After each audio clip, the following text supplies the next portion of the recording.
दोस्तों शुरू करते हैं आज के बाजार के साथ में। देखिए आज की सिचुएशन काफी मिक्स थी। निफ्टी को देखें तो गिरावट के साथ में बंद हो चुका है और मिड कैप और स्मॉल कैप में तेजी बनी है। कुछ खास तेजी मंदी नहीं थी बट ठीक है। यहाँ पे हम देखेंगे तो मैक्सिमम स्टॉक साथ तेजी में होके बंद हो चुके हैं। सेक्टर्स को देखते हैं क्योंकि सबसे बड़ा खेल यहाँ पे आज दिखा है। अब देखिए निफ्टी फार्मा में काफी बड़ी तेजी, 2% के आसपास का उछाल। रीजन है कि लिबरेशन डे पर जो कल था, एक्सपेक्टेशन फार्मा से काफी खराब थी टैरिफ को लेकर, लेकिन ऐसा कुछ हुआ नहीं, तो इसीलिए फार्मा जो कंपनीज है उनके स्टॉक्स में अच्छी बाइंग देखने को मिली है। सरकारी बैंक्स देखे तेज है, बाकी सेक्टर्स आप इसमें नोट कर सकते हैं। अब देखते हैं गिरने वाले सेक्टर्स को, तो सबसे ज्यादा जो पिटाई हुई है दोस्तों निफ्टी आईटी की हुई है, 4% के साथ में क्रैश। तो इतना बड़ा क्रैश कैसे हो गया और क्या रीज़न है उसके पीछे का, कब सिचुएशन संभल सकती है, सुधर सकती है, पास्ट में ऐसा क्या हुआ है, और हिस्ट्री से भी सीखते हैं, सब कुछ आगे चल के देखते हैं। निफ्टी ऑटो की बात करें, इसके ऊपर भी डिस्कशन होने वाला है। 1% के साथ में ये भी आज क्रैश होकर बंद हो चुका है। तो जैसा कि दोस्तों आपको पता ही है अभी मार्केट का बॉस कौन है, ट्रंप। लिबरेशन डे था कल के दिन, क्या कुछ वहां पे हुआ है सब कुछ हम यहाँ पे देखते हैं। क्विकली आपको बताना चाहूंगा कि सबसे जो ज्यादा इम्पैक्ट हुआ है वो चाइना के ऊपर हुआ है। ट्रम्प की जो पनिशमेंट थी सबसे ज्यादा चाइना को मिली है। अब इसकी वजह से आप देखोगे ना तो चाइना की रेटिंग डाउन हो चुकी है। फिच ने डाउनग्रेड कर दिया है चाइना को ए पर।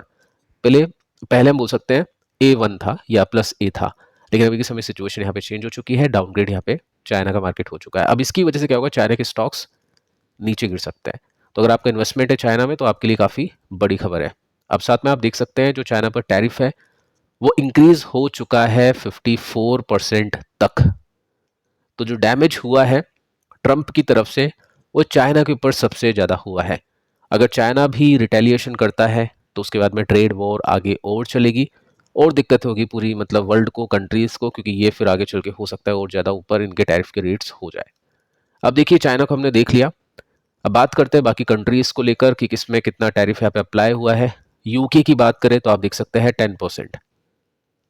इंडिया की बात करते हैं, यहाँ पे आप नोट कर सकते हैं इंडिया पर आप देखोगे 26%, यानी यूके से ज्यादा। ठीक है, चाइना में कितना है और इंडिया चाइना से कितना पीछे है टैरिफ में, उसको भी देखते हैं आगे चल के, क्योंकि ऐसा नहीं इंडिया के ऊपर कम टैरिफ लगा है, 26% है यहाँ पे।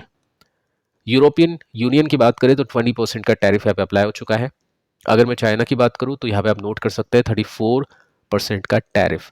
तो चाइना के बाद में हम बोल सकते हैं सबसे ज्यादा जो टैरिफ इंडिया के ऊपर अप्लाई हुआ है, और बेस लाइन डिसाइड की थी 10 यानी 10% की, और उसके बाद में आप देखोगे तो 10% से ज्यादा ही सभी कंट्रीज में ऑलमोस्ट यहाँ पे टैरिफ अप्लाई हो चुका है। यूके में हम 10% बोल सकते हैं, बाकी इंडिया में 26% है और चाइना में 34% टैरिफ यहाँ पे अप्लाई हो चुका है। अब देखो दोस्तों ये फाइनल नहीं है, यहाँ पे ट्रम्प की तरफ से काफ़ी और भी बातें बोली जा चुकी हैं कि अगर कोई कंट्री रिटेलिएशन करती है, हमारे ऊपर भी टैरिफ बढ़ाती है, तो हम इन रेट्स को अप कर देंगे, यहाँ से और भी ऊपर लेकर जा सकते हैं। लेकिन अगर कोई कंट्री कम करती है हमारा टैरिफ तो हो सकता है हम भी थोड़ा सा कम करने के बारे में सोचें। तो इंडिया और यूएस की तो डील चल रही थी, उसकी वजह से यहाँ पे 26% का देखने को मिला है। और अभी के समय चाइना की सिचुएशन आपको पता है ये काफ़ी वीक है। अब देखो एक पॉसिबिलिटी है कि हो सकता है चाइना में जो इन्वेस्टमेंट है एफआईज का वो निकल के इंडिया में आना शुरू हो जाए, क्योंकि अल्टीमेटली जो सबसे ज़्यादा डैमेज हुआ है वो चाइना को हुआ है इंडिया के कंपैरिजन में। तो देखते हैं आगे चल के क्या सिचुएशन यहाँ पे देखने को मिल जाएगी।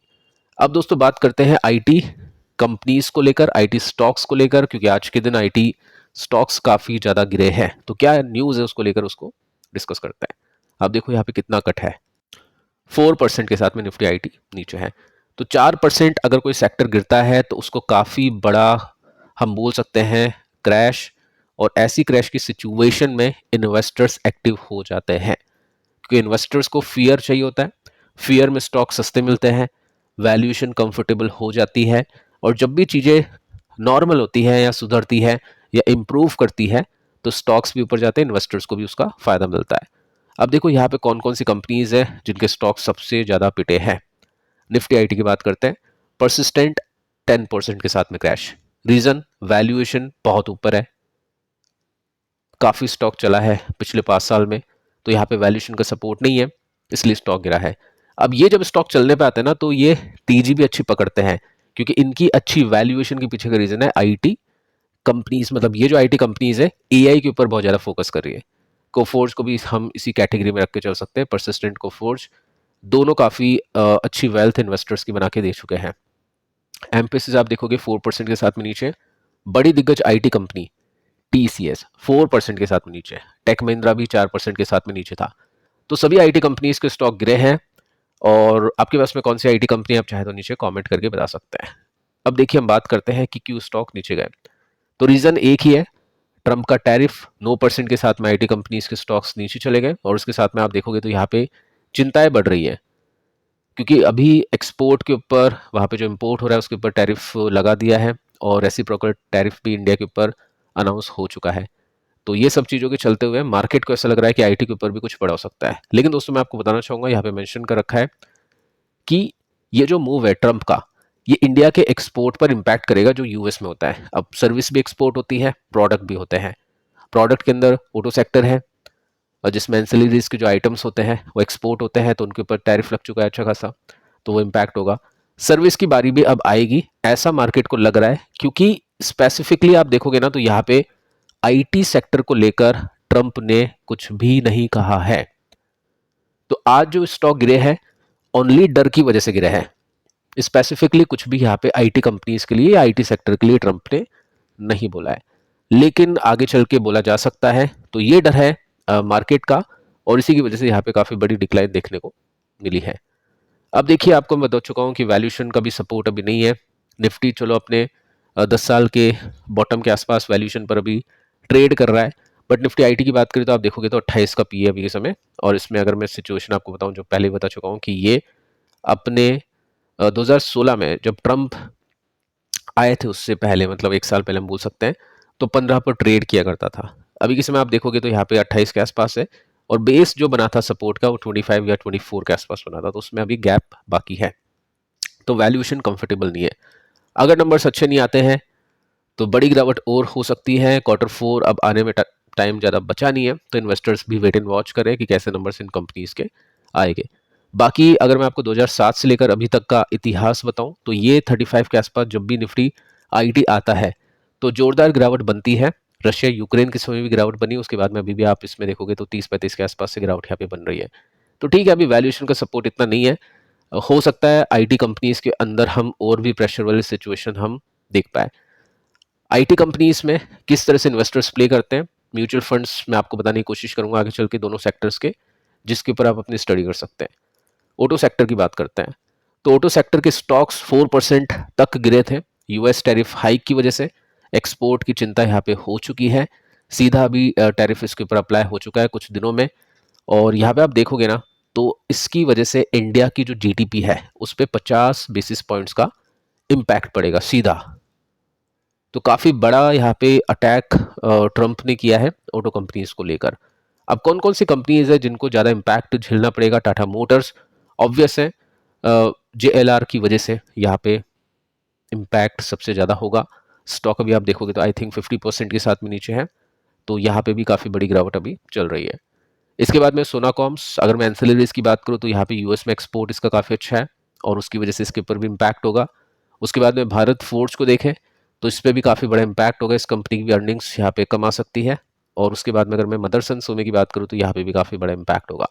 तो स्टॉक प्राइजेस की बात करें तो आज आपने देखा होगा इन कंपनीज के स्टॉक्स में सबसे ज़्यादा गिरावट हुई, जिसमें सोनाकॉम से, टाटा मोटर्स है, तो इनके ऊपर ज़्यादा इम्पैक्ट पड़ेगा। लेकिन जब चीज़ें सुधरेगी तो जो चीज़ नीचे आती है, जो स्टॉक नीचे आते हैं वो वापस से ऊपर भी जाते हैं, और जो भी फियर में इन्वेस्टर ध्यान देते हैं वो ग्रीड के समय पैसे भी कमाते हैं। अब देखना ये पड़ेगा कि कितना समय इसमें लग सकता है। तो फंड्स और चार्ट के हिसाब से डिस्कस करते हैं कि पहले भी ऐसा हुआ है, ट्रंप के कार्यकाल के अंदर टैरिफ वॉर हुई है, ट्रेड वॉर हुई है, तो उसमें कितने परसेंट के साथ में स्टॉक्स नीचे थे, या फिर कितना टाइम ठहरना पड़ा था स्टॉक को नीचे। तो आईटी के लिए दोस्तों आपको बताइए, इसके ऊपर स्टडी कर सकते हैं। आईटी में आईसीआईसी प्रू टेक्नोलॉजी है, जिसके अंदर आप देखोगे तो 3 साल के जो एनुअल रिटर्न है, मतलब हम सीएजीआर बोले, जो ओनली 5% के रह चुके हैं। ये पिछले ट्रेडिंग डे की एनएवी के हिसाब से 1% के साथ में तेजी है, लेकिन कल अगर आप एनएवी देखोगे इसकी, हो सकता है 4% के साथ में क्रैश आपको मिले, तो वहां पे इन्वेस्टर्स का फोकस होगा। और इसमें अगर मैं 5 साल के रिटर्न्स बताऊं, सॉरी 5 साल नहीं, ऑल टाइम के जब 20 के रिटर्न है, जैसे भी ये फंड बना है, तो 21% के सीएजीआर है। और ये जो सीएजीआर बने हैं ना दोस्तों, वो इस तेजी की वजह से बने हैं। अगर ये तेजी नहीं होती तो यहाँ पे 12-13% के आसपास के सीएजीआर मिलते हैं, जो कि फंड के हिसाब से सही होता है। अब देखो यहाँ पे क्या है, ट्रंप की एंट्री हुई थी, आईटी कंपनीज ने अच्छा परफॉर्म नहीं किया। यहाँ पर भी आईटी कंपनीज को प्रेशर था।